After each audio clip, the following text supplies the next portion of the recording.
I don't know what's up with my countdown, but we're That's the here. longest. That's the longest intro of all time. That's like the wind up to getting Giannis. Except hopefully the payoff will be better here. You got to give it time to come in and start it right on time at 9 o'clock. Ethan Mhm. Skolnick is here.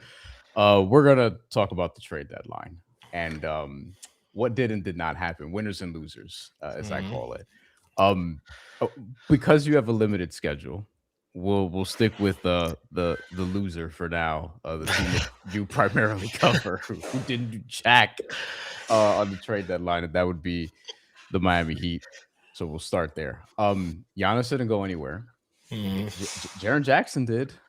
Mhm. Ivica Zubats did. Ben Matherin did. Mhm. Jose Alvarado did. Ja Morant did not. John Morant did not. Um, you've had a day of not a day. No, I haven't. I A, a, haven't. I was gonna I say haven't. a It's nine period of o'clock. what the 6 hell hours. what the hell happened, Ethan? Was it I, just Giannis or nothing? I mean, I don't think it's Giannis or nothing, but it's clearly get a whale or nothing, and you know. I- It kind of played out like I think a lot of us thought it might play out. I thought they had a shot if Giannis would actually commit to leaving. It appears he's committed to trolling, not leaving.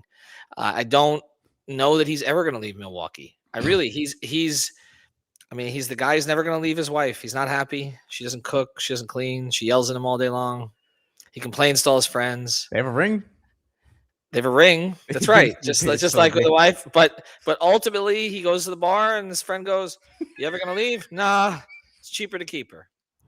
That's kind of where we're at. It's I it's get kind of here's and the it is, thing. by the way. Here's the thing. By the way, Five Reasons Sports. Also, we have a show, Five on It, with Ethan and Brian on the Five Reasons Lots of five stuff, yeah. Five on the podcast floor, network. the podcast. Five That's on the right. floor, where you will have pods and pods and pods about Five this. draft picks short. That's going to be the new name of the podcast. um, here's what I walk away with from the trade deadline, among many other things, as it pertains to the Giannis situation. Mhm. Minnesota's fine. Houston should have done something, but they're fine. Yeah, Golden State's they have their I, titles. I don't know what they're doing, but I don't know yeah, what they're okay, doing. yeah. Um, Miami, of the teams that are interested in Giannis, like you had an opportunity to kind of close this, and ultimately Milwaukee didn't want what they had to offer. And now what's going to happen? Ultimately, Giannis didn't want to leave enough too. And That's he didn't it push was hard both enough. parts of it, right? That's the key. But the problem is now in the summer, what's going to happen? Whoever loses in the playoffs that is disappointed is going to get involved. The Knicks, could be the Rockets, could be the Spurs. Like the Bucks are just going to have Celtics. Maybe the Bucks are just going to have better packages now to choose from. Hmm. Yeah, So philosophically for Miami, it's like, it's over in my view.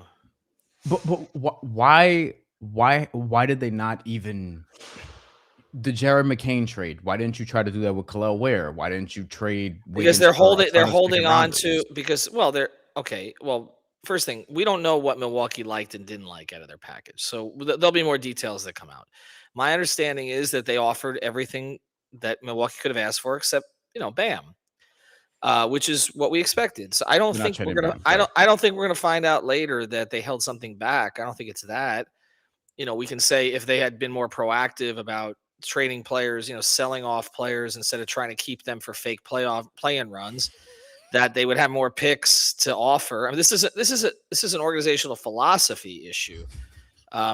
They don't like every season to them is precious, and it's like it's precious even if it's pointless. Like that's kind of where we're at, and so they just won't pivot the other direction. We saw it last year too. Now it kind of worked last year because they ended up getting. They had Golden State's pick and they got Casper's anyway, and then they get to keep their pick for this year. So it sort of worked, and we got to give them credit for that. And when they have pushed, like when they went and made the trade for Rozier, is an abject disaster. When they traded somebody on an expiring contract plus a first round pick, they got a guy who is under FBI investigation.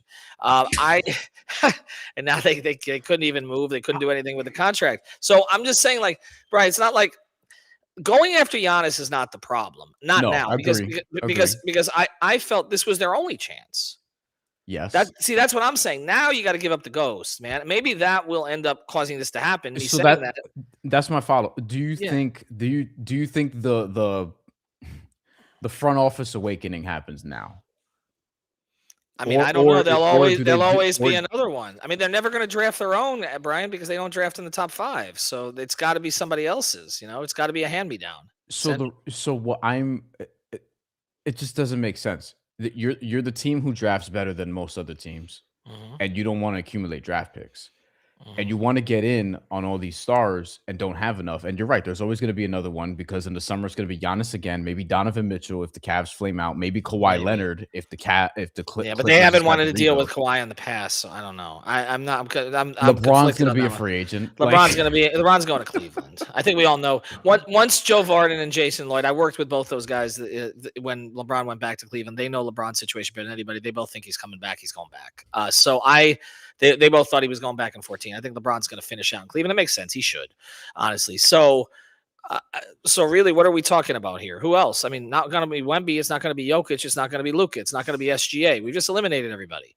It's not going to be one of the Boston guys. So, I mean, it was Giannis. This was it. This was the opportunity where the field was not as crowded. The field is going to be too crowded this summer. What is going to change? They don't have anything to offer this summer to Giannis to the Bucks. They do, but they don't have anything to offer to Giannis this summer that they didn't have now. Like, there's nothing that's going to make them more attractive to Giannis. All they're going to be able to show Giannis is, hey, we beat Atlanta in a play-in game and got beat by five games by Boston in the first round. Like, right? Isn't that where we're headed? So how is that going to be attractive to Giannis? I don't understand. I just don't know how you do nothing. Right, like now it becomes a thing where, look, I Yeah. do think there are people who have been hard on the front office, and it's unfair in some ways. In some ways, very fair, and in some ways unfair. It depends on depending on the level of criticism, right? But I do think It's that people who don't understand how it works, but that's more of what it. But now it's like, how do you not meet this situation with more apathy than being Oh pissed yeah. off? Oh yeah. And it's Yeah, like I get that. I at get that. some point, because you obviously have your pulse on the fan base. Like, I don't think they're going to Unfortunately. riot outside of Kaseya Center. No, they're But just going to stop paying attention. I mean, that's kind of where we're at. I mean, I don't know what I can. I did a podcast with Brady and Alex. First thing, let me get to the point about not doing anything else. yes, I yes, did. yes. I didn't want them to make a move that was going to give up future assets, even though there may not be another Giannis run. I wasn't really in favor of that, so I'm not going to go back on that. I think what they should have done, and I don't know all the details, and we'll get more of the details. And it used to be in the good old days, Pat would hold a conference call with the beat guys, whether they did something or not. It would be at 3:05, okay? Literally 3:05, 3 and 5 minutes, okay? And he would do this and so he would explain kind of what happened. They don't do that anymore. It's more so kind of drips and drabs of explanations through various members of the front office to various people in the media that they're somewhat comfortable with. And that's why you start to see some of these stories come out. I think Pat should address it. Because look, if they're going to keep making him the face, even though he's not really the one doing anything anymore, I'm not doing anything, but not doing what he used to, then somebody needs to address it. Nick Harrison just kind of, and I have more respect for Nick than most do, but he just hides from the media. So it's like, there's nobody explaining what's happening here. So it basically goes through Barry. And I feel bad for Barry because like there are pitchforks all over Barry's body at this point. Okay. And if I get in the way, then I'm going to get it too. And I'm not even a beat guy anymore. Actually, frankly, neither is Barry. So it's on Anthony. Anthony and Ira stay out of the fray. Good, lucky for them. Although they have to go to all these games and watch this team be mediocre. So I don't envy them either. I look at it and I'm like, okay, if you weren't gonna make a move, wasn't there anything they could have gotten for Wiggins? Anything like that's where I'm at. Yeah. Okay. It's not why didn't you go get this guy? It's we did this. Brady and Alex and I did this. Okay. They are going to be between 7 and 10. There's no way out of it. They are too far behind the top 3 teams. Philadelphia with Paul George and Embiid. Embiid probably gonna get hurt again. Maybe they'll catch Philly. I don't think so. They're not catching Cleveland now, and they're not going to catch Toronto. So they're going to be between. And Charlotte may pass them. I know. Well, by the way, if Giannis pushes them, see, I think the Bucks ultimately are going to be pushed back in their position of just resting Giannis. A, because he wants to play, and B, I think there's a better chance of them keeping him if they do make a bullshit run to the play-in and maybe get in the playoff series than there is of was shutting him down, and okay, we're going to get a top 4 pick. I don't think Giannis cares about that. I think Giannis cares about showing that he can win with the players he has, and they do have 3 first-round picks that are tradable this offseason. So I think Milwaukee's going to end up making the play-in. Maybe. Chicago's not. Chicago and Atlanta, I think, could both drop out. Maybe Atlanta too. Okay. Because you have 10 more minutes. Yeah. And by the way, the stream will continue once Ethan is gone. We will do a little bit more trade deadline. We got 364 days until they could trade Giannis again. So and then on the show, we will pivot at the end to World Baseball Classic stuff. My guy Hector Beauchamp is coming in because there's a lot of drama going on around that. So we're doing a couple different things here. All right, comments, because you have a short window. Don't Up Dan says, "What's up?" We're gonna go through these briefly. He also says, if they go after Giannis again, the front office is cooked. It's over. But they might. They went after KD 11 times. You know that they might. You know, right? Like I fear that they learn nothing, and then they go after Giannis and get beat, and then they go after Donovan Mitchell and somehow get beat. And then it's like you're holding the bag again. And I don't think Bam is going to ever ask out, probably because he enjoys being the guy. But what if he does want to win? And then it's like there are what could you have gotten? I wonder if you got 3 first-round picks for Jaren Jackson. I know the trade was a little more complicated than that. If they got 3, what could they have gotten for Bam? What do you think? Do you know how many picks the Hornets got? Do you know who's the exact type of player that the Hornets need right now? Right. Yeah, it's true. That now that he can shoot and play with Moussa Diabate and upgrade from the Miles Bridges spot. Do we think that the Bam? Do we think that the Bam Miami Heat relationship has run its course? Because I kind of think it has, both ways. I don't think he's worth. I don't think he's worth the salary to a team like that. That's in the place they're in. It's too restrictive in terms of allowing them to get the guy. And on the same token, I don't think they serve his purpose anymore. See what I'm saying? Ethan, I feel like a parting would be best for both parties. Am I wrong? I have a question for you on that. And I think you're right. I have a question for you on that. Mm-hmm. Is there a single player on this team that makes Bam better? No. That gets him easy shots? No. The only one who kind of tried it was Tyler, but that pick and roll sort of flamed out 3 years ago. And people look at his true shooting and his numbers, and his shooting has gone down. Like, there's not a single player on this team anymore. Yeah, that actually makes him better. Well, Lowry used to do the thing where he would pass the ball to him and run away to force him to be aggressive, and then sort of just point, which is more than anybody on this roster does. You have to consider moving him. I agree, and I don't. Everybody considers it Bam slander when you say that, but I just think it's best interest of both parties. Like, they get so tied up in the tradition stuff sometimes, which again we saw the other night. It was very nice to have all those guys come back, but they get so tied up in it. It's not that they're stuck in the past; it's that like they look at things instead. It seems to be not so much about the winning, but it's about the lineage, right? Yes, it's about the lineage. So Bam was like next in the lineage, like UD and Zoe and Dwayne. They all anointed him, which is great, and he deserves it. I'm like, this is not Bam slander, but it's like, okay, now we can't trade him ever. Well, wait a second though. Like, okay, you maxed him out. Here's the other thing. I thought maybe maxing him early, which by the way took them out of the Giannis sweepstakes the last time, if you remember, in 21 made it harder. Mm-hmm. I thought maybe that would curry some favor with his agent to actually push him down here. That didn't work either. So it was a half decade ago. So I'm just like, well, is he wasting his prime years here? I think you can make the case. He should ask out. If I were him, I'd consider it. I don't think he would ever ask out. Well, I don't think he will either. I don't think he would ever ask out, but I do think a mutual parting of the ways. If they get beaten the play-in again this year, like, what are you doing? Like, right. I just, you know what I'm saying? Like, you've got a $50 million player who's going to be more expensive than that. He can't carry you. You'd love to have him, but other teams can use him more. And I don't feel like you can actually build anything significant if he's the other guy as the attraction, even though he's the guy that everybody likes personally, just for playing. Like, even with Giannis, we talked about it's a challenging thing from a play style perspective.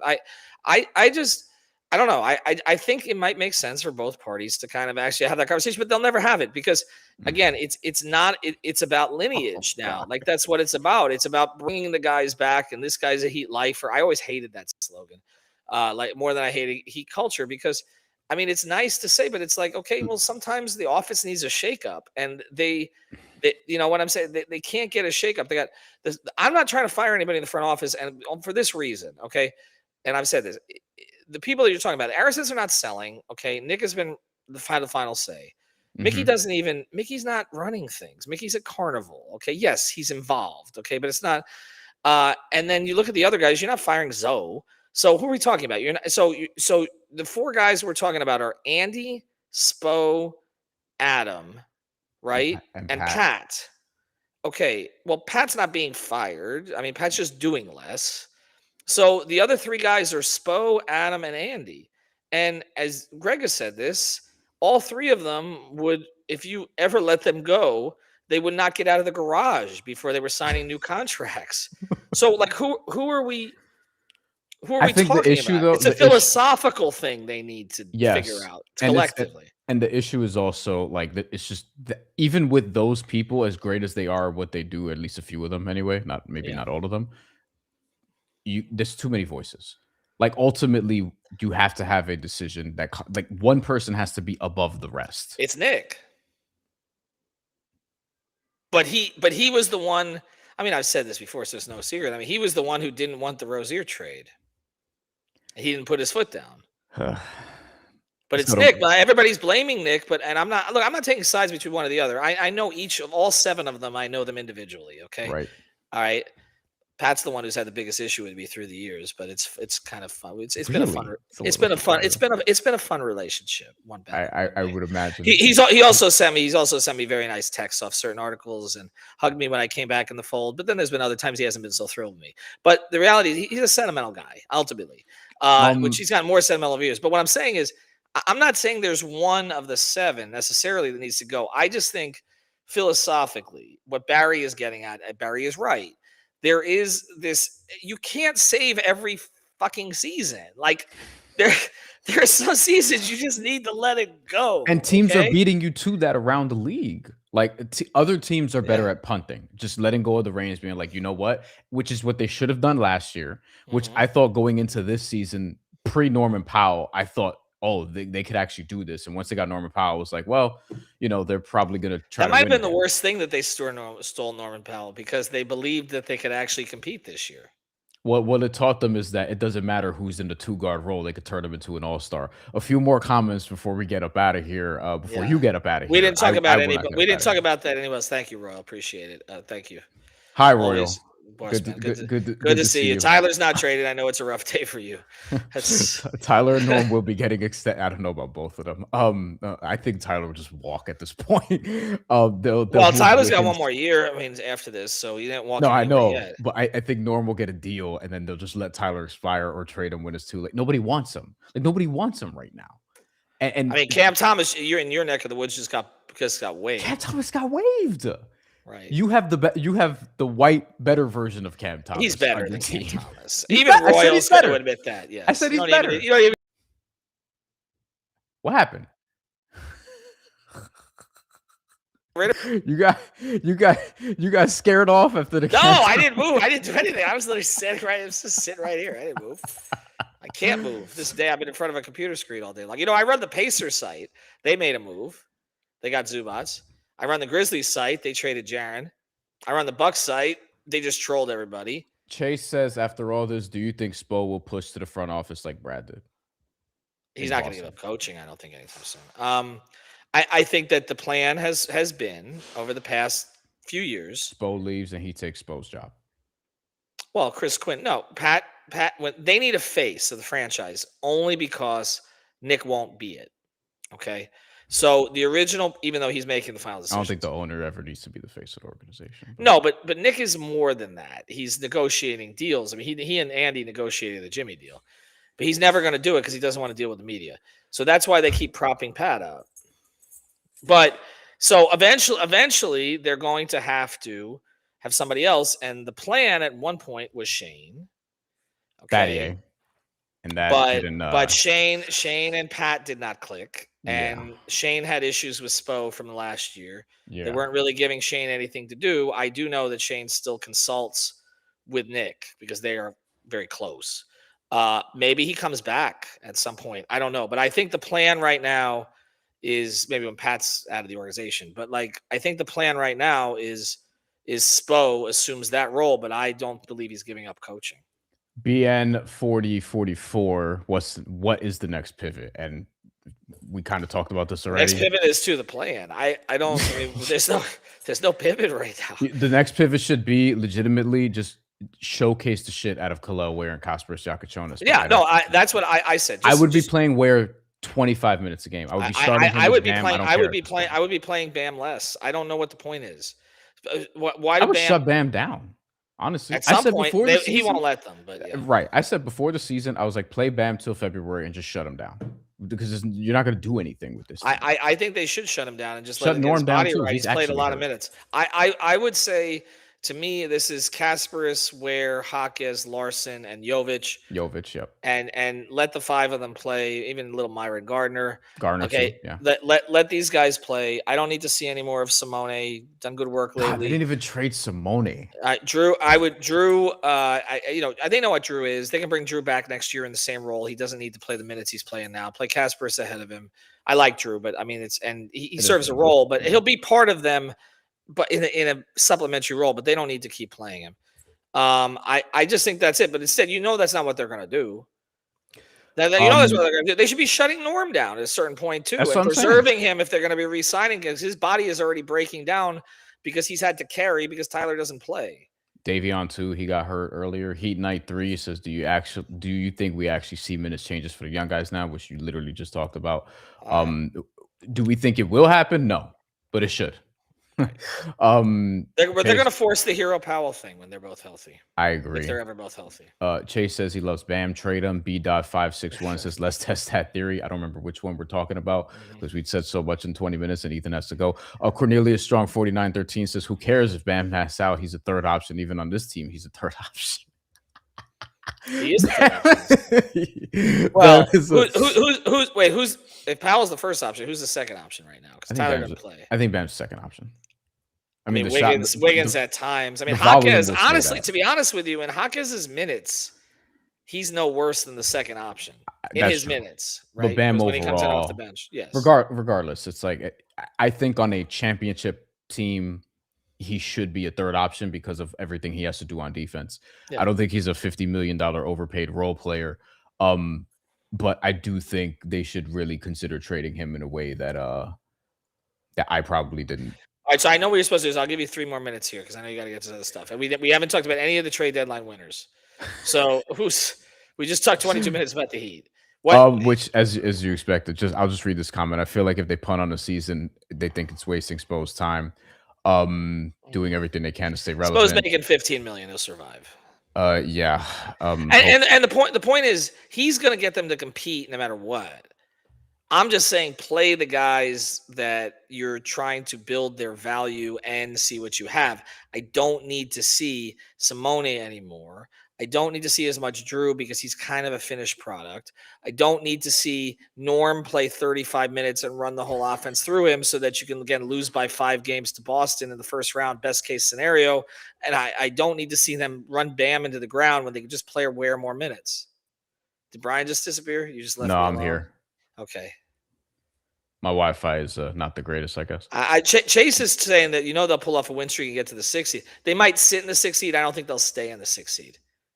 They're not going to pass Cleveland. I don't like their chances of getting ahead of Toronto or Philadelphia, even though their schedule is soft. Winners and losers, real quick. Yes. In a couple minutes. Winner. I think Charlotte. Yeah. They took on 2 second-round picks for Tyus Jones, dumped him. Yeah. Got Kobe White, who's from there, who's going to be basically a better Colin Sexton. Yeah. Boston. Yeah, it goes without saying. Honestly, Brad's really good. They're like, hey, we need size to compete with the Knicks, and we need size to compete. He's the perfect addition for them. He'll play perfectly in that system. Actually, they'll get a couple years out of him. Who else was a big winner to you? Well, I don't know what to make of the Utah thing. I'm not a big Jaren Jackson Jr. fan. He doesn't rebound. 3 first-round picks is a lot. I understand they're trying to pivot to competing, I didn't love that move for them. Honestly, Yeah. I think Memphis is a huge winner, but I think they would have been an even bigger winner if they dumped Ja. But they could rehabilitate Ja into the offseason and still get something for him. I Mhm. just think it's clunky with their current group. They're in a weird spot. They draft so well that the fact that they have so many picks now is they're playing to their strengths. I think they did a really good job. The issue with Ja though now is again they've got Ty Jerome, they've got Spencer, they've got they've just got a lot of small guards, and I don't know. He's Ja's not just a player; he's like a heartbeat of a team. I don't. You're gonna put him back Yeah. out there, and he swallows the room up. I don't know how that's gonna work. I think he's out of there in the summer. That front office really Yeah, loves Zach Edey. I think they want to make it. I think they want to make it an Edey I team. think Edie's their most important player. He proved that this year with what their defensive rating was first in the league when he played. But But again, Ja I didn't. can't trust anyone who's 9'11" to stay healthy. So That's the problem. Well, I do think them getting all the picks was really smart. I am again the Ja thing is a little weird. They might accidentally make the play in because I think Golden State could collapse. We'll see. But the big one is the Clippers are going to fall back out. I think another winner, Donut Dan mentions the Wizards. Jay also mentions the Wizards. So the Wizards and Utah are the TBD ones. We'll Well, have to that's what see. teams are doing now. The bottom two teams in the East and Utah all made very forward thinking moves. It's like you get the players early. Yeah. You don't have to win right away. You're still going to lose enough. You can shut the players down, Yeah. and then you come back in training camp, and voila, we've got a top 5 pick to play with this guy. Toronto What did it did to you think? Brandon Ingram What last year. right, exactly. What did you think of Indiana? That's the most complex one. I think that's the most controversial one. So the first round pick basically converts this year if it's between 5 and 9, which means Indiana has to go down and Right. make sure that they keep that pick. Otherwise, I love It Zubats. becomes a 31 pick, right? Something like that. Unprotected. Yeah, yeah, or converts to the next year. But and they also got 2029 unprotected. I love Zubats. I do Love too. Zubats with specifically Neesmith, Nemhard, Tyrese Halliburton when he comes And back, Siakam. Pascal Siakam, I mean, and if that's your they starting lineup, and you're going to add a top 4 pick. It has to maybe be a a top top 4 four pick. pick, like To be a top 4 pick. maybe they can get Boozer, maybe they can get like God, if they get Darren Peterson, um that Indiana I think could really be a winner here. They are I such a don't mind the Clippers proactive getting front Garland either. office. By the way, I don't mind the Clippers getting Garland either. No, I don't. It'll run its course in Cleveland. I mean, the Harden thing, we know what's happening there, right? They'll have a run for the last couple months of the season, and then James will shoot 4 for 21 in Game 7 of the first round, and that'll And be then the end of it. Donovan will ask out, and we'll do this all over again. And the Miami will be on the list. The Heat'll be the last team in the mix. And then he'll send an IG post saying I was never leaving Cleveland. To be fair, I don't think Coco Jones is going to want to stay in Cleveland. So I do think he might want to get up out of there. So I mean, I got up out of there, and I wasn't dating Coco Jones. So is is Miami's a loser? I think Houston's a loser. They didn't do anything, and I think they need to. Yeah. You get Kevin Durant, like you I don't mean, have years San to waste. Antonio didn't do anything. There's a bunch of teams that didn't do anything. I mean, I think the Lakers made a decent move. I think that Kennard helps them. Honestly, they need one more shooter. I think. I mean, I look at Boston to me as of the teams that's competing this year. That's a move that will really help them. Most of the teams that are competing this year didn't do much of significance. Like it's a little bit unfair to say the Heat were the only team in the East that didn't make a move. I mean, Orlando just sold off Tyus Jones, That's right? all they did. Milwaukee sold off Cole Anthony. Like some of these teams really didn't do anything. Orlando's gonna say, "Hey, we have to see our top 3 guys be But healthy." these are not only they have will they say they have said that. Weltman said that tonight. Top 4, said, not top 3. He said when our guys have been healthy, we've been good. I have my questions about that, by the way, but I get it for their perspective. The Heat can't say that.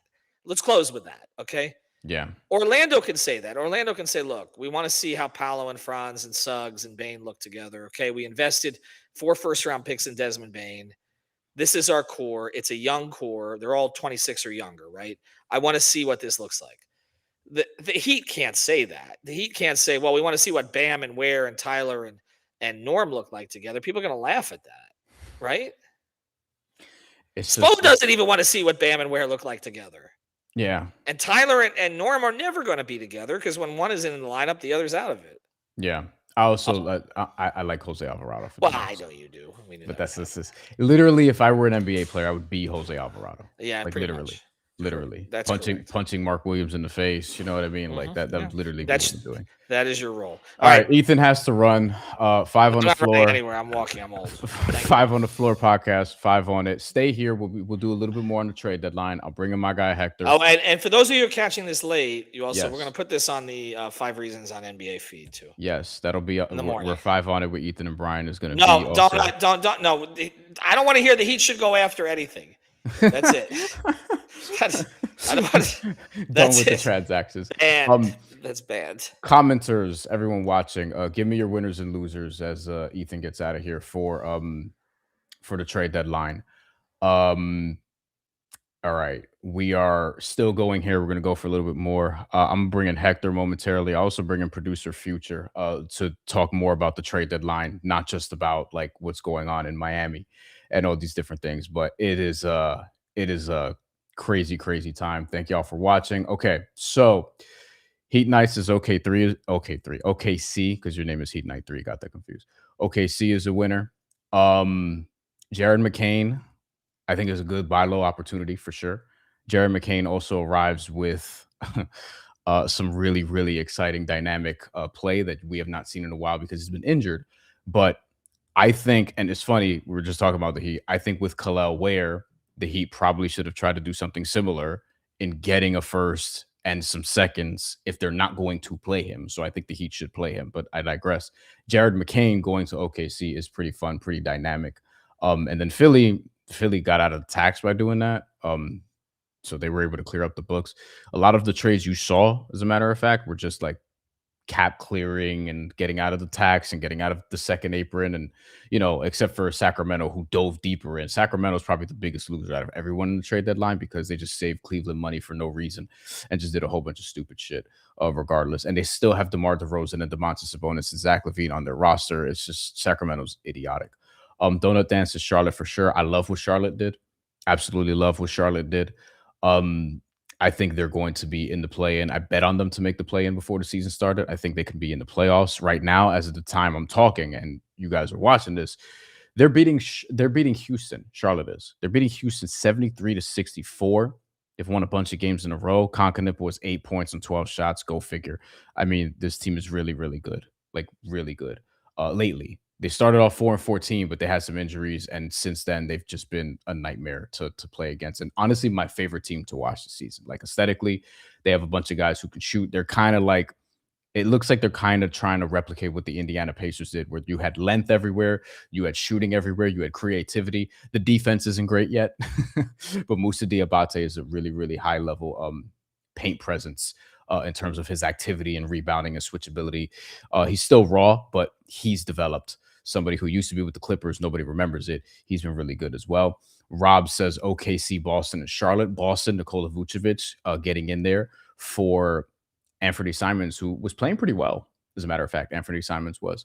But Vucevic, again, I think that's a move you do if you know you got to compete with Jalen Duren and Beef Stew, Isaiah Stewart, or you got to compete with Mitchell Robinson and Karl Anthony Towns, and you got to compete in the Eastern Conference with Evan Mobley and Jared Allen. Like, I think that's why you go and get Vucevic. You still have Neemias Queta, who's had a really good season as a paint protector, who's been a really, really solid big.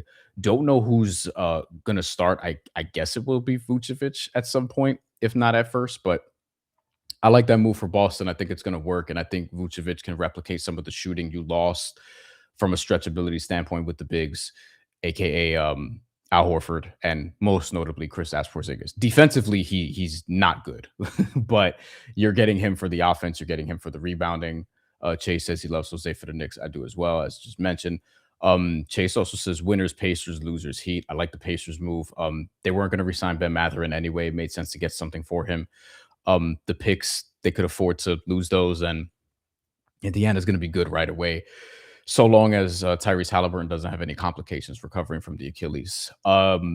Cornelius, Pacers, and Boston winners as well. Donatan also says, look at what happens when you have a few losing seasons. Brandon Miller and Con Knipple. All right, let's bring in the guys. Hector, Future, let's do this. Yeah.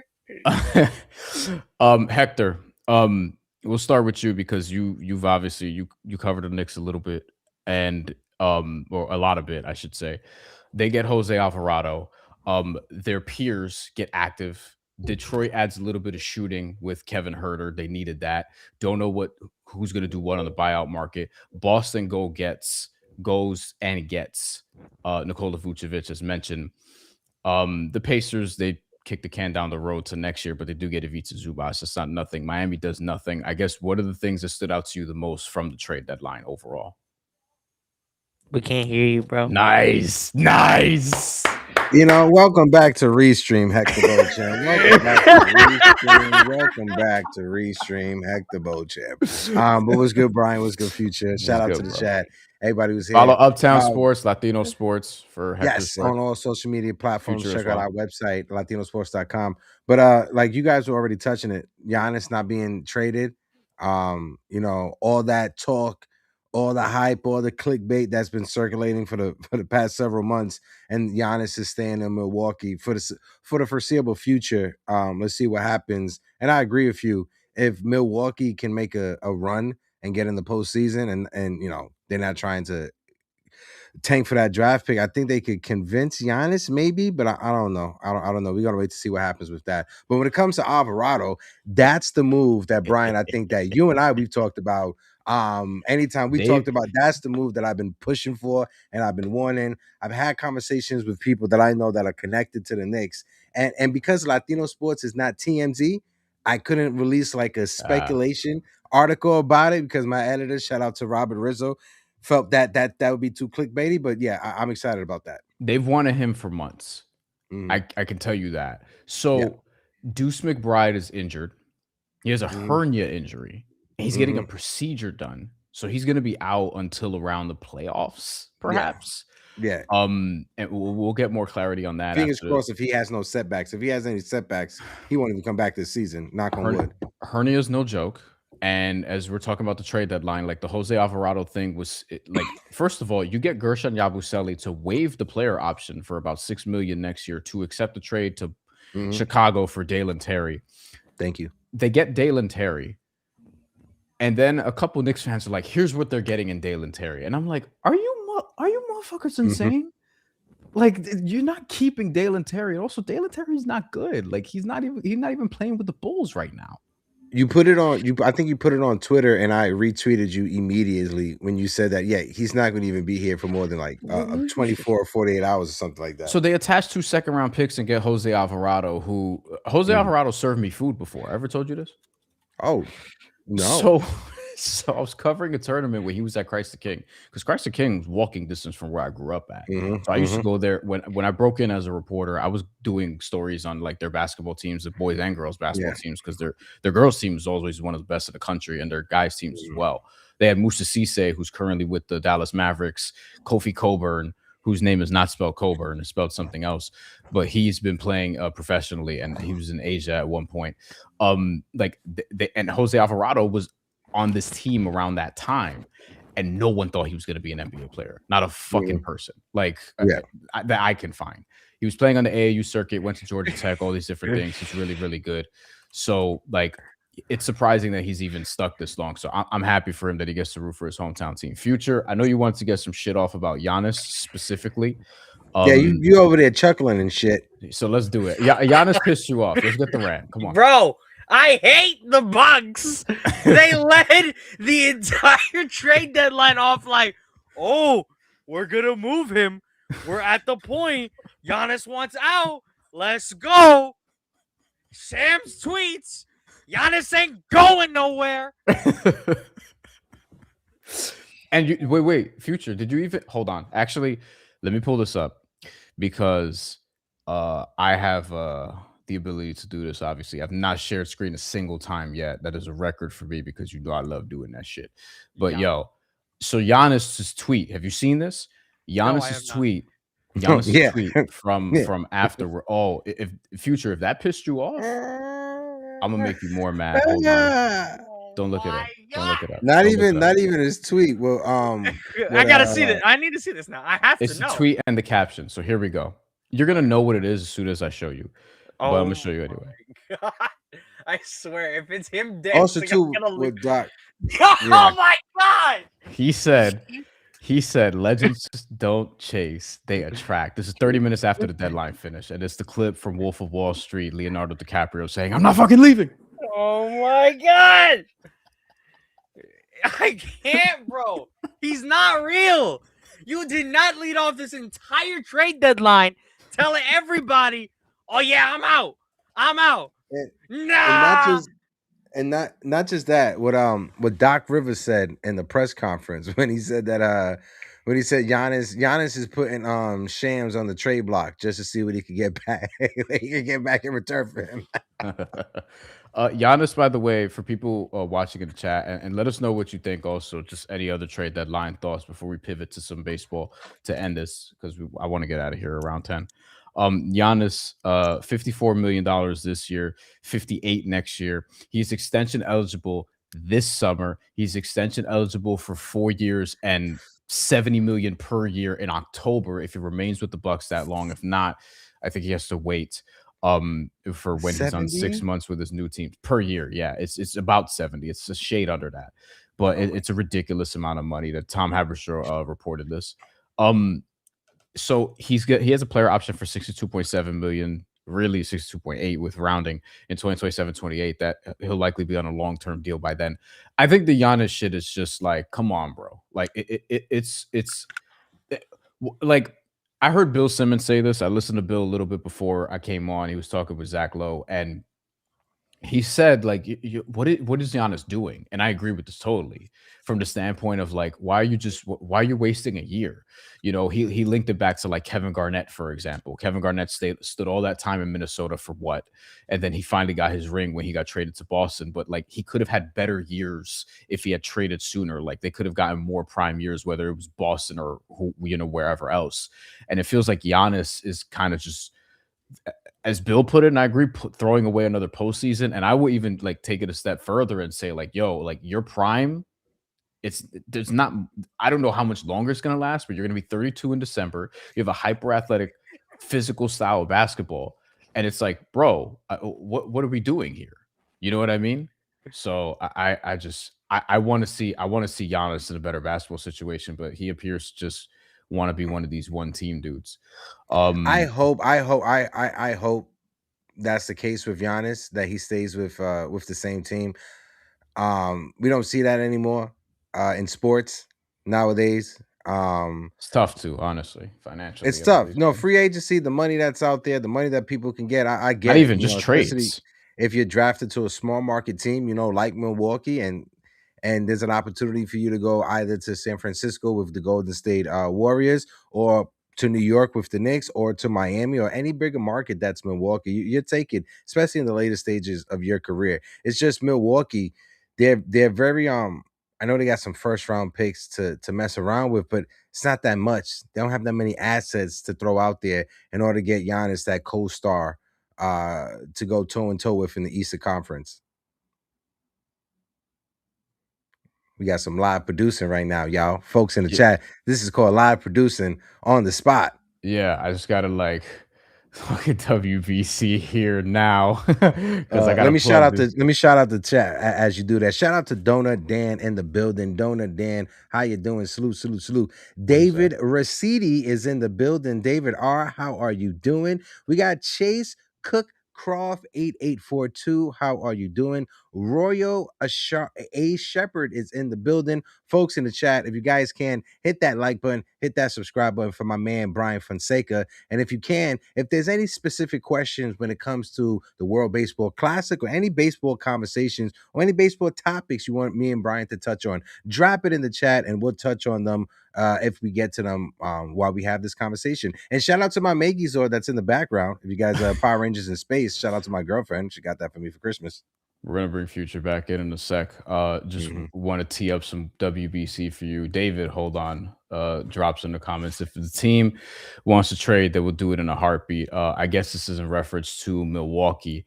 And What I would say is like, yeah, it seems like Milwaukee. By the way, I think Milwaukee is handling this Mhm. well from the standpoint of what you're doing. If you're Milwaukee, is you're trying to drum up better offers. Like if you don't like no one's forcing you to take the Heat's offer. You know what I mean? And I think Yeah. ultimately you're gonna have, like I said at the top of this, you're gonna Mhm. have a more desperate group of teams because you have maybe the Knicks lose, maybe the Rockets lose. Like a bunch of teams who don't win championships are going to want to try to get Giannis. And Mhm. Milwaukee is hoping that, and teams will have more picks that are unlocked. And Milwaukee is hoping that, hey, because of that, you're going to have, Giannis Antetokounmpo potentially being available. So, all right, let's start World I can Baseball say real, Classic. real, real, real Yeah, quick on the Giannis thing. This is my last thing on, and then we can move topics. When it comes to Giannis, in a perfect scenario, would I like him to be on the New York Knicks? Absolutely. It doesn't make sense for of the course you Knicks. would. We don't have. Well, I'm just I don't. saying, I as a don't Knicks think. fan, I don't think I'm just saying, if we because don't have no. the draft, if we had the draft picks, if we had the extra pieces to do it, like if the Knicks were to trade for Giannis, we're gonna gut the team and we're just gonna have Jalen Brunson, Giannis, and maybe OG Anunoby and possibly Josh Hart, because you're gonna have to trade some guys in order to get Giannis here because we don't have the picks. The teams that I want to see go after Giannis the most were Miami and Houston, and the Knicks. But I didn't think the Knicks were Mm, going to do it, so I was like, no, the Knicks aren't going to do it. Miami yeah, and Houston because I think Houston, like, yo, you need. I, they didn't do anything, bro. yeah, Like, and real quick, and the Alvarado move for the Knicks, that's improvement on the margins, right? Yes, Deuce McBride is out to the playoffs, but even if Deuce McBride was healthy and on the roster, I would still want the they Knicks were to in on make him this move anyway. to bring Alvarado. You Hmm. do it without giving up any major capital. You gave 2 second-round draft picks. You didn't give up Kolek. You didn't give up Dottier. You didn't give up Muhammad Diawara. So please don't trade. I really like Muhammad Diawara. He Whoever was the pops, scout to find Diawara, give that man a pops. lifetime contract with the Knicks, because those are the kind of picks and those are the kind of moves that you need to make if you're trying to build a championship roster. All right, World Baseball Classic. World Baseball Classic. What's going on with this insurance shit? So It's if for people who aren't following, real quick, just to tee it up, there are insurance reasons as to why, yes. like, Francisco Lindor can't play, Javi Mm-hmm. Baez can't play, Carlos Correa can't play for the Puerto Rican national team, for example. Mm-hmm. We're both Puerto Mm-hmm. Rican, so we're not going to hyper focus on them, but like we'll keep coming back to that. And also with the World Baseball Classic, it doesn't seem to be affecting Team USA. So like people are getting their third eye open, being like, "Hey, is MLB trying to rig this so that we get USA versus Japan again?" But like the insurance thing, can you just break down to us like what the hell is going on? So when it comes to the insurance things, there's certain parameters that if a player had surgery, right, the past season, like Francisco Lindor had it in the offseason, the Yeah, insurance is not going to cover him playing in the World Baseball Classic, because if he was to get injured, they have to pay him out for the rest of the season. And because he got a surgery during the offseason, I think it's 6 months. You have to have a window of 6 months or 8 months for you to be clean when it comes to any type of surgeries, health injuries, anything like that in order to be cleared.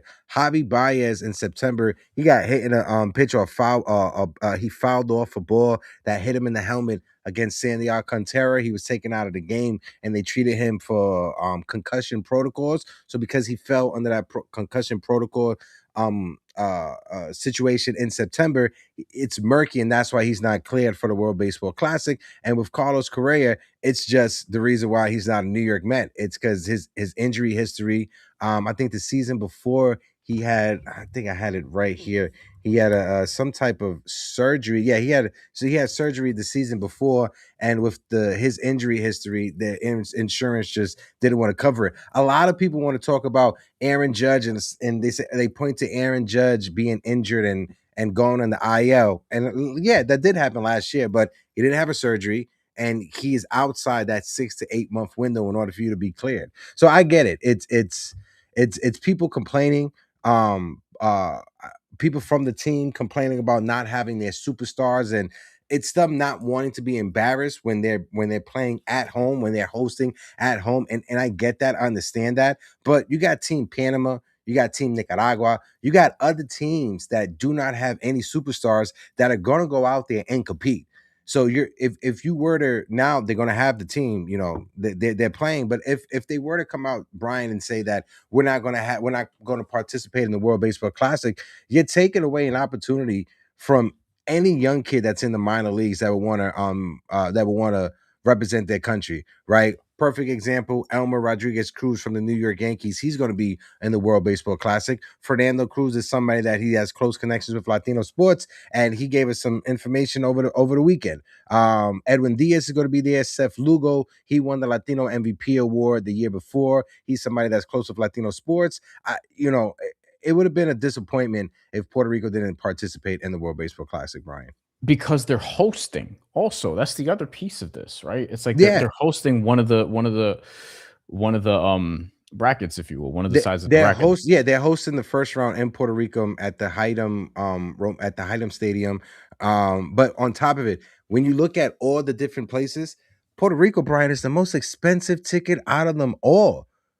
It's more expensive than Miami. It's more expensive than Houston. It's more expensive than Japón. It's the most expensive ticket that's out there. The one in Puerto Rico. You like the Japón, right? You like that, right? Yeah, I like that. I've been practicing. I just got to learn from my Duolingo that I got a lesson for my Japanese. I think I prefer Babbel to Duolingo, honestly.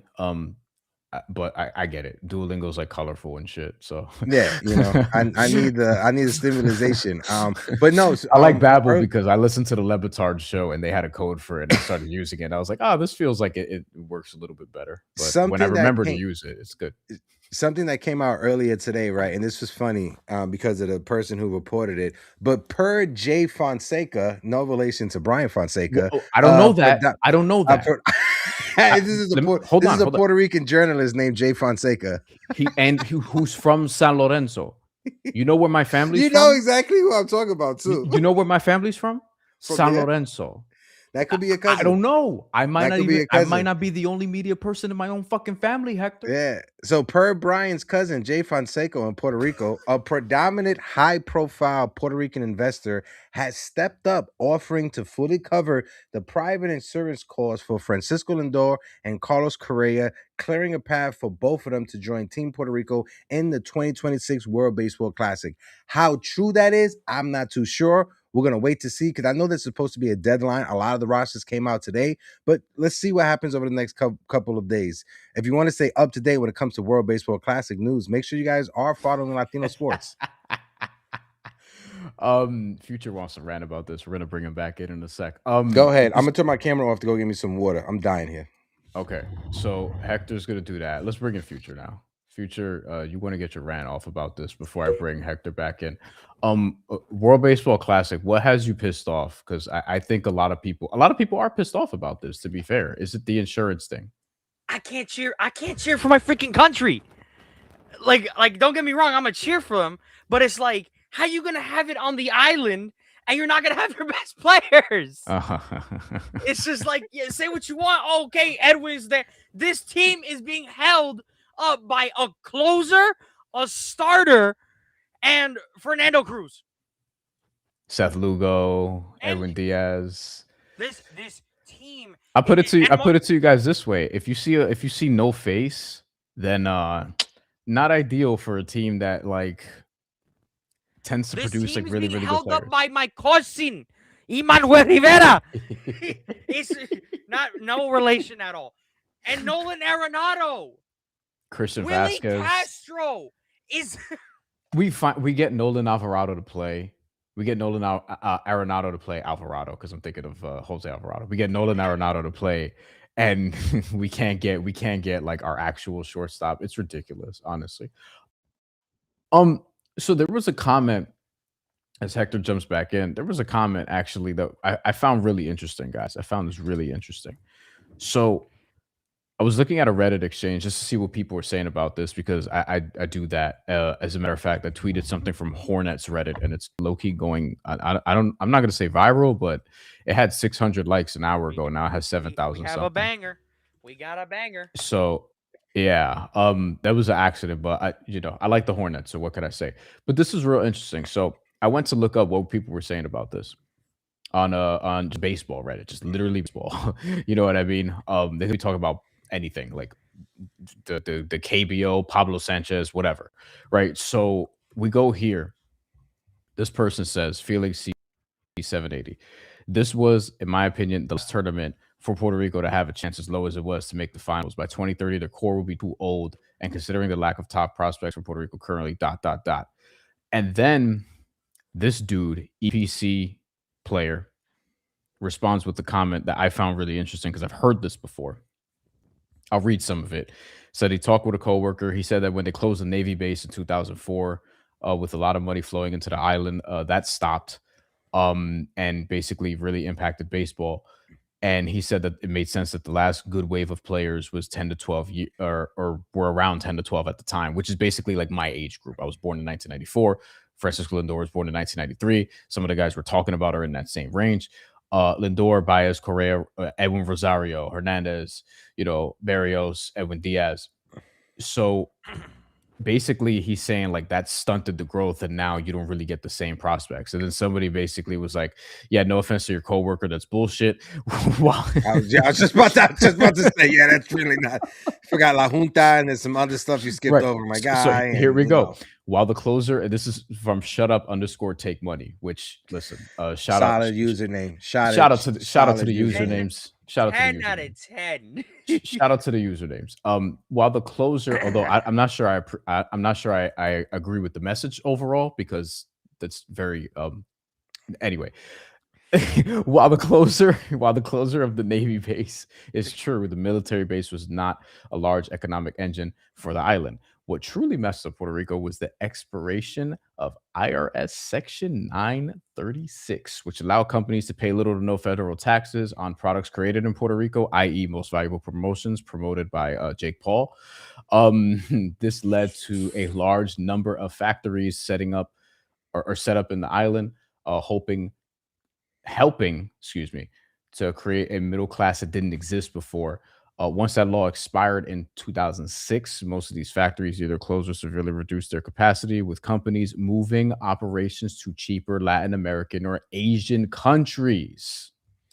This led to a recession that Puerto Rico is yet to recover from, which, by the way, Super Bowl performer Bad Bunny has made songs about, leading to a large number of Puerto Ricans moving stateside for job opportunities, which was happening before, but then, it happened again for like a worse reason, I would say. And with less money to families, the talent pool, like the lack of investment. And honestly, there's a bigger conversation that's worth having at some point about not even just specific to this, but how expensive sports have gotten, how expensive it is to put your kids into sports, parents in the chat. Like, how expensive it is to put your son or daughter up to play soccer or tennis or Little League Baseball. Little League Baseball was everything when I was a kid. And I don't see kids like even doing parades before their season or playing in the fields. Like, I don't see that shit anymore. Basketball is really expensive to play growing up. You know what pisses me off? And it's like, because I talked to a friend of mine who is a financialist, and we were talking about Puerto Rico, and I kept telling him how it's like the country gets like on like so much with all the crap. And it's just like one of the things he told me is like, you probably don't want to hear this, but the only thing that could like theoretically save it, at least in the sports side, is if Puerto Rico were to become a state. And that pissed me off hearing that. That's not going to be good because we'll just deepen the colonization. Like, it does. I told him that, and he was like, "Yeah, but if you want like any chance at all with any amounts of anything," I'm just like, dude, I know you're trying to. I know you're being nice about it, but please don't. Yeah, no. Yeah, it's I just need people to think critically and like pick up a book. But real quick, dating. Going back to the topic, Puerto Rico stood firm when it came to their disapproval with Major League Baseball when it came to their the whole insurance, the restrictions. They wanted like Mexico, Venezuela, the Dominican Republic, and Cuba, and all the other Latino countries to come together and like in support. But I'm not sure how far those conversations came aboard. I mean, how far those conversations went, but. even if you do not have your main superstars, and Future, I know you came in here boo-hooing about it. I still think the favorites are USA, Japan, DR. Those are the favorites. Outside of that, I still think without Francisco Lindor or Carlos Correa, Puerto Rico is probably still the fourth best team out of the teams that are competing. So they can still go far even without their main superstars. But overall, I agree. I think what you were about to say also is like you should play, right? Like you overall, should play. Like I said, overall, they shouldn't be in the play. situation. They shouldn't be in the situation to begin with, and I think that's worth talking about because like I don't like that it seems skewed. I don't like that it seems like it's affecting the Latin countries more than and territories more than say America. You know what I mean? But at the same time, if you can field a team, you got to compete. Like I always say that. Like just because like Puerto Rico's men's soccer team, for example, is not even in the top 100, but like they compete when they're able to field a team. Like you should compete. I think everyone should compete. I think athletes should also compete for their country if they're able to do so. I do think this kind of dampens the World Baseball Classic for me, though. Like I you know, you're going to cover it in person, and I don't know. Do you feel like this lessens the experience a touch for you? I was looking forward to seeing Lindor just because Lindor, he has a nice relationship. We have a nice relationship with Lindor at Latino Sports. Lindor is from the same part of Puerto Rico where my mom's family from in Caguas. So that's something him and I right by San Lorenzo, by the way. Right by it. So we're cousins as well, Brian. Look at that. That's why we get along. But even my dad's favorite basketball team, Criollos de Caguas, growing up. Yeah, even they won a title a couple years ago. Without Lindor or Carlos Correa, I'm still excited about the World Baseball Classic. It's still happening in PR. It's still happening at that stadium. That stadium has historic significance. Latino Sports were presenting an award at the stadium during the World Baseball Classic for Carlos Baerga, Juan Gonzalez, and Ruben Sierra, since they were the first three to win the Latino MVP award back when we first started. We're getting them their award back now in 2026, with it being 20 years of the World Baseball Classic. So I look forward to that. So even Ruben without Sierra, the superstar, that's amazing, it's still going to go. Yeah, shout out to Ruben Sierra. Also, too, shout out to this dope ass hat because this is Benito. You know, this is a Benito special Super Bowl hat. You know, special hat for Benito this Sunday. Did you guys see? When Martin Maldonado? He posted on Instagram announcing that he's going to be participating with Team Puerto Rico. And Kike Hernandez is the funniest motherfucker in baseball. Kike Hernandez commented, "Did your insurance approve you?" Yo. I have a question to ask you because I was asking my girlfriend this. You know how he can't stand Fat Joe from when the Dodgers played the Yankees in the World Series. Right. He was on a podcast talking about Fat Joe. Do you guys think I should get like Fat Joe greatest album or like greatest hits and like gift it to him? Because he's going to be down there for Team Puerto Rico. Oh my gosh, that'd be so funny. Oh my gosh, that'd be so funny. I don't know. That's the same face my girlfriend made. I would laugh so hard. That would be so funny. He's gonna make a joke. Like what? He's gonna be like, I don't even know the songs on here except for "Lean Back" and "All the Way Up." No, but Kike Hernandez is one. You got to flow, Joe. People. You got to flow. That has to be on there. You got to flow. Oh my god, Future, that's before your time, all right? Twins. Hey, I listen. No, you don't. But look, in all Future, fairness, does this cheapen it for you? Are you not as excited about the World Baseball Classic now? Either? I am more angry than I am not excited. Like, do I think Puerto Rico can still advance the knockouts? Yeah. Let's be honest, they still can advance. I have zero doubt in my mind that they can advance looking at the pool they're in. It's Cuba, Canada, Panama, and Colombia. Yeah, the top two advance. Yeah. What angers me is that you allow all of these insurance for other players, i.e. Judge, Buxton, Nolan Arenado for some odd reason. But they were out the injury window. Like they were out of the injury window. I understand that. But the thing is that like it's on the island. So it's just like it's not that I doubt their ability. It's just like you're home. Man. They wouldn't do this to Team USA. A lot of people. They wouldn't. A lot of people have That's said. what angers me. And I'm not sure that they would either. You That, know what that's I mean? That's a hypothetical, right? That's us being, you know, that's hindsight. That's us being, that's us just trying to be petty and just feeling burned because we don't know. There. I'm a bit petty. Yeah, and it does concern me because I don't know what 2029 is gonna look like when this group is older. And admittedly, when you see players coming up, generally, like I'm not seeing a lot of us. And then when you look at that, I'm damn near seeing more Puerto Rican college basketball players. I mean, who are when you look at that last World Baseball Classic, was it 2023? When you look at that season, right? That lineup with Mike Trout, Paul Goldsmith, that was the last time that Mike Trout was ever Mike Trout. He's been on the down. He's been on a decline ever since. That was the last time Paul Goldsmith was ever MVP Paul Goldsmith. He was never the same after 2023. So you're right. You never know. The lineup that you're seeing right now with Team USA, with Aaron Judge, we're not sure if the version of Aaron Judge in 2026 it's going to be close of what we're going to see in Aaron Judge in 2029. You don't know what version of Aaron Judge you're going to get 3 years down the line when the next World Baseball Classic comes. 3 or 4 years, whatever that is. It's 3-4 years, right? I think they're going back to the 3-year format at this rate because like it's already. They tried to do the 4-year thing, but then COVID happened, and then now I think we're 3 years now. But no, it's like I said, it's just a little disheartening because it's like you're in the island. I want to see like them play, especially there. So it's like it's just saddening that I can't enjoy it like without them there. But will I still root for them? Obviously, and I still think they have a chance.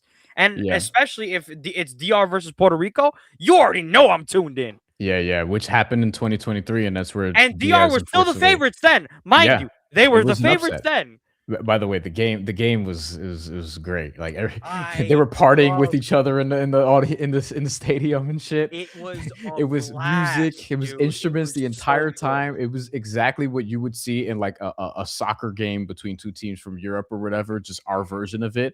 And then the game ends, and you flip over to Team USA versus Colombia in Arizona. Dead as shit. Just no environment, no vibe, no fucking nothing. Go ahead, Hector. Hey, can I share a video? Because I have something from Nolan Arenado from Foul Territory. Shout out to good people over there at Foul Territory. This is Nolan Arenado talking about the hate he was getting about accepting the invitation to play for Team Puerto Rico. You played for Team USA twice. You went to Puerto Rico. Pretty awesome, right? Playing for USA was great. I've already had some pretty harsh DMs coming at me by some people. Yachty asked me. Honestly, that fired me up. I've been preparing this whole offseason for it. I'm not too concerned about everyone's feelings. I'm excited to open up in Puerto Rico and help this team win and play with some great players. Tell us about some of those DMs. All random. I had one guy send me my USA jersey. He threw it in the trash. I'm like, all right. And then I had a couple other people say I'm a traitor. And I'm like, listen, I mean, I didn't get asked to play for USA. And listen, I mean, it's baseball. It's not a big deal. I'm excited to play for Puerto Rico. And if we end up playing USA, I think that'd be pretty cool. Yachty and Nolan are together again. Shout out to Yachty. By the way, he wouldn't be able to do that if this was a FIBA competition or FIFA. Like in basketball or soccer, like you wouldn't, once you play for that country, you can't go and play for another country on the senior level, without some sort of a waiver or whatever. Like Eric Gordon was able to do it because he played for Team USA, I think in one of the World Cups when he was coming up, and then ended up playing for the Bahamian national team in 2024. People thought that Carmelo should have tried to get the waiver to play for Puerto Rico toward the end of his career, but he was playing for Team USA predominantly. I pulled up earlier. I'm going to pull it up again, just the betting odds. By the way, as we continue to talk about this. And Hector, I wanted to ask you, as I pull up these odds, you can see, is this insurance thing is not just affecting PR? We should mention, like, who else is feeling this out of the teams in the World Baseball Classic? Hold on, I'll pull up the full list right now. Because I saw some other names. I know people from Venezuela were pissed off as well. And matter of fact, I'll read off some of the odds since we have it here. Team USA is the favorite, plus 100. This is an American sports book. This is so I don't think Yeah, but because there were a few names outside of like the big ones. Emilio Pagan as well. Jose Barrios, Alexis Diaz. Those are other people that were denied. Those are probably those are like Team Puerto Rico. Miguel Rojas was also, he's from the Dodgers for Venezuela. He is restricted. Jose Altuve was restricted for Team Venezuela as well. I seen somebody had put something about Altuve, and she was like, but he's not Puerto Rican. And I was like, bro, you have to keep reading. Like, this is why reading is important. Ellie De La Cruz, he was questionable because he was battling quad strains the entire second half. But he was approved to play for Team DR. So yeah, so Puerto Rico has taken the major hit because Puerto Rico has about like 7 or 8 players that were denied for it. The majority of them. Team USA plus 100, Japan plus 350, DR plus 370, Puerto Rico plus 1200. So the expectation there is telling you like, hey, they have a shot at third place potentially, but we'll see. Venezuela plus 1500, Mexico 2200. I think Venezuela. I think out of all the teams, Venezuela is going to be the surprise team this World Baseball Classic. The next World Baseball Classic, I have Venezuela as one of the favorites to win it, just because of the talent that's coming from that country that's in the minor league system right now. Venezuela has a lot of young talent that's going to be playing on their World Baseball Classic team, and they're the new hotbed for baseball. It was DR first. Now it's Venezuela when it comes to these Latin countries. Japan is always going to be a favorite because baseball is now engraved into the culture, into Japan. It's beautiful if you're a baseball enthusiast like us here on the panel. But I have Venezuela as being a sneaky team in the World Baseball Classic. They're going to surprise people. Yeah. I'm gonna be honest with you. It wouldn't shock me if the round ends up being like a USA Venezuela thing, and like Venezuela becomes like the causes an upset. The only reason listen, I'm sorry, Future, but if it's USA versus Venezuela because of fucking political drama that's going on, if Venezuela wins, it's going to be epic, bro. It's going to be epic. If Venezuela beats Team USA in the World Baseball Classic because of everything that's going on politically, it's going to be like the Olympics and the Mustache Man when this man won. All I'm saying is that it most likely will be. But if you look, I would not be shocked if Venezuela pulls off an upset. But the thing is, with USA and their pitching staff, that pitching staff is like ignoring the lineup. That pitching staff is carrying them. The WBC. God, it's gonna be like Jesse Owens. It's gonna be like. But if I think Venezuela could probably put up an upset, I think it could. I think it could. It's gonna be interesting. I wish this didn't cloud the World Baseball Classic, so to speak. I think it's worth, as we end this, just sort of reminding people this does start March 5th. We're about to end this here, but just to look at the pools real quick, because we all got to get out of here, because I actually have another show. I'm going to be on Buckets Action Network in about an hour, as a matter of fact, so I got to get ready for that. Shout out to you, Brian. Double duties.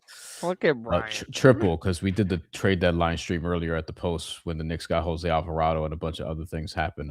Me and the homie Dexter. Shout out to Dexter Henry. Shout out to Dexter. We got to watch along for that tomorrow, by the way. We got to watch along tomorrow for Knicks Pistons. I gotta get me on the New York Post at some point. Gotta get me on the New York Post. I could probably arrange that. You'll want to be on a sports section, not the news section. Okay, so we I want please, just the sports. Pool A. Remember, this starts off at 20 and it works its way to 8. So we have Puerto Rico, Cuba, Canada, Panama, Colombia. I think Puerto Rico and Cuba or Colombia. Probably. No, I got Panama over Colombia. I got Panama over Colombia easily. Really? Okay. I got P on Cuba. Puerto Rico's I have up there, but the other team is Panama for me. Yeah, the odds have Puerto Rico as the favorite in this group, and then Cuba, Colombia right behind them. Then Panama, and then Canada. No, actually, they have Canada second. I've read that wrong. Wow. Canada. Don't sleep on Canada, man. They surprised us in soccer not that long ago too. Freddie It's isn't interesting. even playing. We'll see what happens. Pool B: United States, Mexico, Italy, Great Britain, Brazil. I'll tell you who's not going to be in the knockout stage, and that's going to be Great Britain. 1776 Part 5, baby. Let's go. Brazil's actually apparently you need help. Brazil has the longest shot to win the whole thing. This is most likely going to be USA, Mexico, but we'll see what Italy can bring to the table. Italy has a strong team. I think it could be like between the three. Nah, there's issues with team Italy. That's something I forgot to mention. I was talking to one of the one of the investors of Team Italy during the Pinstripe Pride event over the weekend, and they were upset with a lot of their players not being cleared to play, not because of the World Baseball Classic, because of the teams that they're affiliated with or whatever leagues that they play with. So they're having issues with Team Italy. We have to wait to see with the news with that. I don't want to say the name of the person I spoke to, but it's one of the No, it's a source. You're investors for the reporting. team. It's on the ground. It's on the ground. It's on the ground. Boots That's on a the ground. yikers. I had Italy too for that. Pool C: Japan, we already know. Australia, South Korea, Czech Republic, and Taiwan. This is likely, not for sure, but likely Japan and Don't sleep on Czech. I have this weird feeling that Czech Listen, might actually the Czech pull off. Republic South Korea, maybe. The South Czech Korea's Republic last time, Brian, they had like substitute teachers striking out Shohei Ohtani. That was fucking sick. That is true. That was That sick. is true. That is so true. I was so happy that day. And then Pool D. Oh, this is a dog fight. -1. We have Dominican Republic, Venezuela, Netherlands, Nicaragua, and Redacted in Pool D. Yeah, there you go. Yeah, there you go. I'm taking my Univision stand. Absolutely, Redacted. There, it's Barry Bonds and MLB The Show. I know an John Dowd. It's John Dowd. It's John Dowd. We got Venezuela, the Dominican Republic, the Netherlands, Nicaragua, and John Dowd. Venezuela, DR. I think DR gonna be above. I think DR could be above Venezuela, but I wouldn't be shocked if it's just those two. Yeah. Anything else would surprise me. Facts. I don't think the Netherlands team is bad, by the way, but anything else would surprise me. That's gonna be Lone Depot Park. Ooh, it's gonna be in Miami, DR. Oh my goodness. Oh my goodness. I wish. And then the knockout stage is going to be what it is, and we'll see what PR can do. We'll see what DR can do. We'll see what all these teams could do. I still hope the tournament's good, but this sucks. Same. Watch it be Venezuela in the finals. I think it's important to have these types of tournaments. Like I love the World Cup in soccer that's coming up this year. We'll see what happens with that. I love the World Cup in basketball. Watch the Olympics. Watch last year I was covering on this channel AfroBasket, the Asia Cup, Eurobasket, the America Cup. Like I love these things. So, and we're gonna be talking World Baseball Classic here as well. Programming note, will not be doing a live next week because I'll be away. But wanted to do some stuff for the trade deadline and the World Baseball Classic. But the week after, starting the week after, every Tuesday night, 9 p.m. We'll figure out what happens when the NBA playoffs come. But every Tuesday night, 9 p.m., we're planning on live streams. These two that you see with me here, Future and Hector, are going to be frequent people that will be on these streams, especially during the World Baseball Classic, because especially we'll be previewing the tournament before you know it. But yeah, I should start my post game show with the WBC. Wait, no, I can't. I just want to real quick. Closing statements from everybody. Yeah, just again, guys, hit that hit that comment, subscribe donate, button. All these different things. Donate whatever you guys can. The more you guys like with the make chat, money doing this shit. The more you interact with the chat, the more super chats you drop, the more YouTube is going to push to live in the algorithm and get more baseball fans, basketball fans into the conversation. Like Brian said, we're going to be doing a lot of content together. Make sure you guys are following us on all social media platforms and Boston fans. When it comes to the World Baseball Classic, Latino Sports, we're going to be there on the grounds in Puerto Rico and in Miami.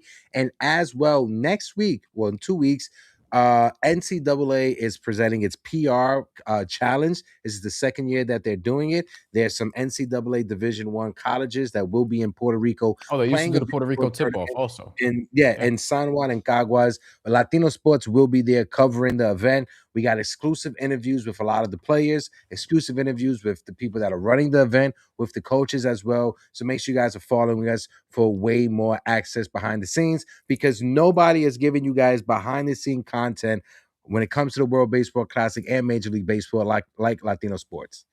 And that's my last commercial break. The Charlotte Hornets beat the Houston Rockets in Houston tonight. Sure, bro. Sure, bro. Sure, bro. Hornets. See, what is this NBA season, bro? The Hornets. Knicks. I gotta get ready. I got my Duolingo. Look, my Duolingo is reminding me I got my Japanese lesson that I have to take. The Hornets. The Hornets have won 8 in a row. Oh, the Pistons lost. Let's go. The Hornets won. Did they? Yes. Oh my God. Back. They lost to the Wizards at home. Oh Jesus. Oh, Knicks for the 1 seed. The NBA season needs to go to the All-Star break. All right, for Hector, I'm Bryan Fonseca. This was the Bryan Fonseca show. Bryan and Friends, really, which is what I want it to be. We will be back soon enough. Not next week, but early the week after, unless I tape something and drop it next week, which is possible. So thank you everybody for watching. Appreciate it. And be safe and yeah, all the good things. I hope everyone makes a lot of money this weekend. How about that? On the Super Bowl.